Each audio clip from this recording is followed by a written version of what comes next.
Shalom Havrim, James Trim here, and today I want to answer the question, what is a Sabbath day's journey?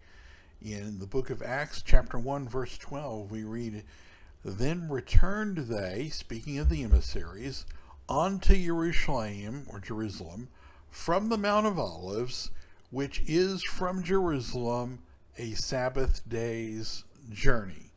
So what does that mean? Well, that's what we'll talk about today. But before we get going, I want to ask everybody to please donate to support this work. You can do that by clicking on the donate link in the video description, or sending donations by PayPal to donations@wnae.org. For those who don't know, my wife is chronically ill. She suffers chronic pain and she's disabled. I'm her at-home caretaker. Also, she is having to undergo a surgical procedure in 8 days, and our cost for that after insurance is $350. We are broke right now, so any donations will help, and you'll also be helping support this great work. Also, I want to invite everybody to take a class that we are going to be offering starting tomorrow on Tuesday evenings. I'm going to be teaching a class through the Gospels as a single narrative from a Jewish perspective. And we're asking just people to donate what they possibly can. We're with a goal of donating at least $25, but if you can donate more, that would be great, because some people can't donate at all, and so you can scholarship for some of those people that can't donate. So please donate what you can, and we definitely need your help. So if you want to take that class, you have to find me on Facebook, James Scott Trim. You're going to have to friend me, and then I can friend you back or reach out to me. What you need to do is reach out to me, or you can email me at cleartruth@yahoo.com. That's cleartruth, all one word, @yahoo.com. And I will, and let me know you want to take the class. The class takes the form of a Facebook Messenger group, a Facebook Messenger chat group, if you will, in which I create a video call on Tuesday evening, 7 p.m. That's Texas time, Central Time. So if you're interested in that class, let me know. And also I want to ask everybody to like this video. Click the subscribe to the channel, click the notification bell to get notified when new videos come out, and let us know what you think in the comments, and participate in the discussions in the comments, and of course share the videos with your friends in email and on social media and places such as that. So as I said, in Acts chapter 1 verse 12, we read that the emissaries, Yeshua's emissaries, returned onto Jerusalem from the Mount of Olives, and then we read this little comment that says, "which is from Jerusalem a Sabbath day's journey," and that raises some interesting questions. So we read in the Torah in Exodus 16:29, "Let no man go out of his place on the Sabbath." Speaking of the Sabbath, it says, "Let no man go out of his place." Now, that raises one of the great questions of Torah. Almost immediately, one must ask, what does that mean? What does it mean not to go out of one's place on Shabbat? And this is one of the evidences for oral Torah. Okay, because when Moshe came down from Mount Sinai and he said not to go out of your place on Shabbat, was in giving the Torah to the people, Shmuel, little Shmuel on the first row raises his hand and says, "What does that mean?" Moshe didn't shrug his shoulders and say, "Heck if I know." Moshe had spent up on Mount Sinai for 40 days receiving the Torah. Now we know that had to be more than the written Torah, because you can take the written Torah as an MP3 file and play the audio, and it doesn't take anywhere near 40 days to transmit that information. So he had to have received substantially more information than we have in the written Torah. And there were things in the written Torah that you can't keep without some additional information. And this is one of them. You have to know, what does place mean when it says not to go out of your place on Shabbat? I mean, really, what does that mean? Does it mean that if I'm in the latrine when the Sabbath starts, that I can't come back in the house? Does it mean if I'm in the house and I need to go to the latrine, I'm getting intestinal cramps, and I've got to go, that I can't go out to the latrine to go until the Sabbath is over? So, obviously these are questions that have to be answered as to what this means in order to be able to observe it.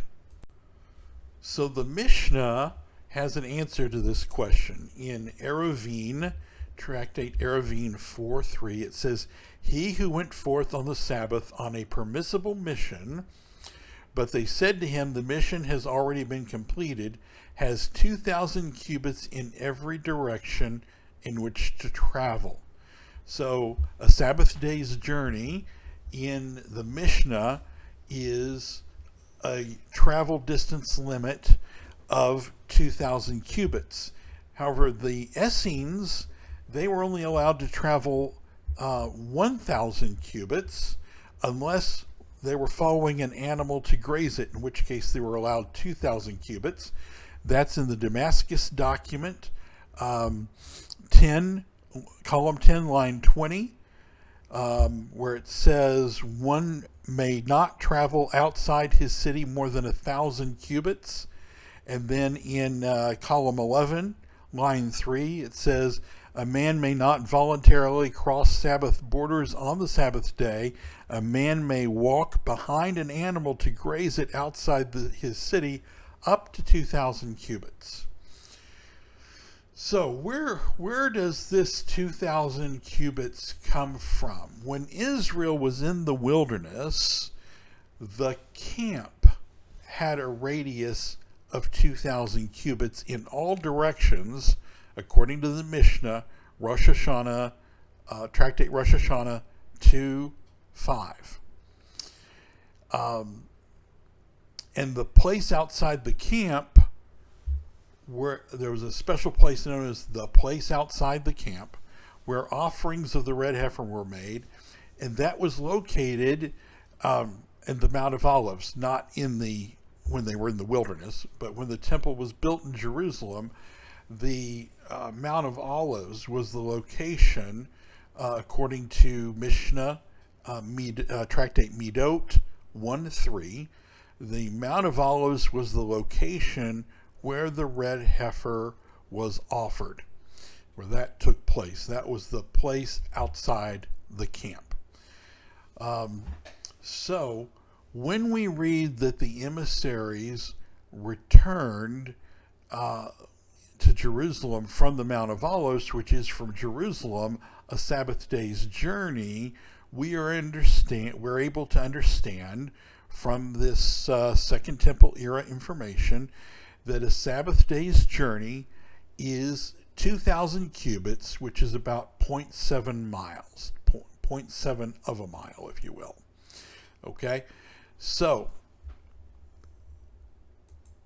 we can learn a few things from the fact that Acts chapter 1 verse 12 includes this information. One, we can understand that as Jewish believers in Yeshua as the Messiah, our halakha is also a travel limit of 2,000 cubits, or 0.7 miles, or 0.7 of a mile on Shabbat. We also have validation of the concept of oral law, because The written Torah only says not to go out of your place on Shabbat. And it's only from the oral law that we know that that means 2,000, a travel distance of 2,000 cubits. So we learn two important things from the fact that Elohim in his wisdom saw that we should have this additional phrase in Acts chapter 1 verse 12, which is, that simply says, which is from Jerusalem, a Sabbath day's journey, so that we would know that a Sabbath day's journey was the distance from Jerusalem to the Mount of Olives, which was 2,000 cubits, and was 2,000 cubits for the very same reason that it is the travel limit on Shabbat in the Mishnah, because it's the distance from, it was anciently, when they were in the wilderness, let me put it this way, it was when they were in the wilderness, it was the distance from the center of the camp to the outer edge of the camp and the place outside the camp where the red heifer was offered. And in the days of the Second Temple, in the Second Temple era, and the First Temple era, by the way, it was the distance from the temple to the place outside the camp where the red heifer was offered.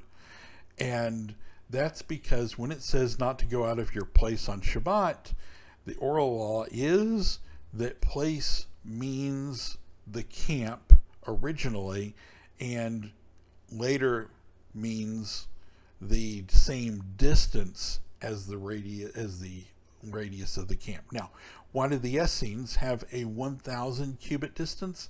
Probably because the Essenes were very strict, and they felt like that any travel within the camp would have been on average 1,000 cubits, because if the radius of the camp was if the radius of the camp was 2,000 cubits, then a typical trip would have been 1,000 cubits within that distance, more than likely, an average trip.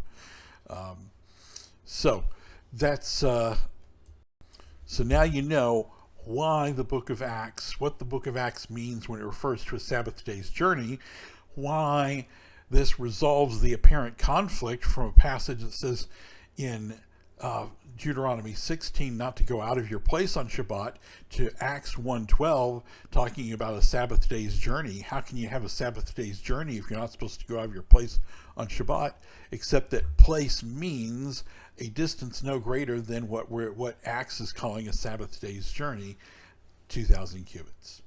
All right, until next time, everybody, you have a blessed day and a blessed week. And I don't know that it'll be a week before I share with you again. But until next time, shalom. And one more thing, don't forget to donate to support this work. You can do that by clicking on the donate link in the video description, or by sending donations by PayPal to donations@wnae.org. And let us know what you think in the comments. Shalom, everybody.